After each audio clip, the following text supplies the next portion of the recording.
So when we think about the role of environmental controls, so these are like, when we think of environmental controls, it's like those dust mite covers for your mattress and pillow, removing cockroach dander, decreasing cat and allergen exposure. The data is very confusing because it's not consistent.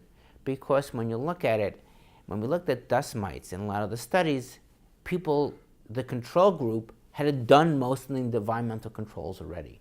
So you weren't really decreasing things substantially, but when you actually decrease things substantially, it makes a difference. So now we want to think about this two different ways. So when we think about environmental controls, so if you're allergic to a cat and you remove the cat from the environment, you're going to do better. But the opposite also occurs if, say, you're allergic to a dog. If you're not allergic to a dog, and you will always avoid the dog, then get exposed, you're actually more likely to become allergic to a dog. So again, this is sort of this whole idea is figuring out what to do when. That's where the studies have shown that having two big dogs in the house is going to make you less allergic. But if you're allergic to the dogs, you got to get rid of them. But so you need to know exactly where you are. So that's why the environmental story is not so simple. It's not like no cats, no dogs. Like some people, it's good to have a dog, and some people, it's bad to have the dog. So you need to figure out which pile you're on. When we think about cost effectiveness of medications and environmental controls, there are two big pockets we tend to think about. And because it's a very complex issue, because are you looking here in the United States? This was the World Allergy meeting.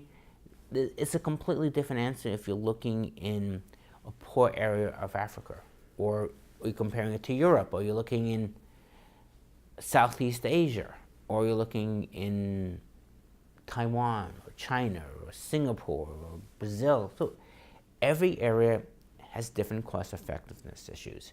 So when you think about cost effectiveness, it's a very complex issue, and there's a lot of better way to say it, some weird hand waving, because are you comparing just the cost of medicine to what? Right? So medicine costs X dollars, and by giving someone X dollars, they're doing better, so they're having less symptoms.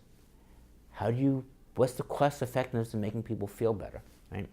People usually say absenteeism from work, kids going to school, future incomes, cost of hospitalizations. So what's your measure you're comparing it to? And that's why it gets really complex. So when we do cost effectiveness you need to make sure what you're comparing apples to apples, and you're comparing things from one thing to another. So it gets a very tricky issue, and it's also very dependent on what's available, what you can do. We know, like some medications, oral steroids are very cheap, very effective, but have lots of downtown side effects. So yes, they're cheap, yes, they're effective, but you would never prescribe it to people because the side effects are too high, right? So you have to figure all these things out. And I think when we decide what's cost effectiveness, you need to look into all these things. And one of the hardest things to figure out, it's easy to figure out how much you decrease hospitalizations, because that's a very concrete thing. But improvement of quality of life is a very tricky thing.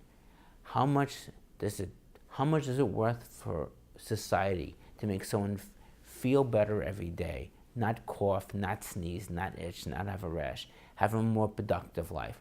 What is that to society? Until we can really sort of agree on that issue, a lot of the cost-effective research is a little hard to tell, and it's really dependent on the eye of the beholder.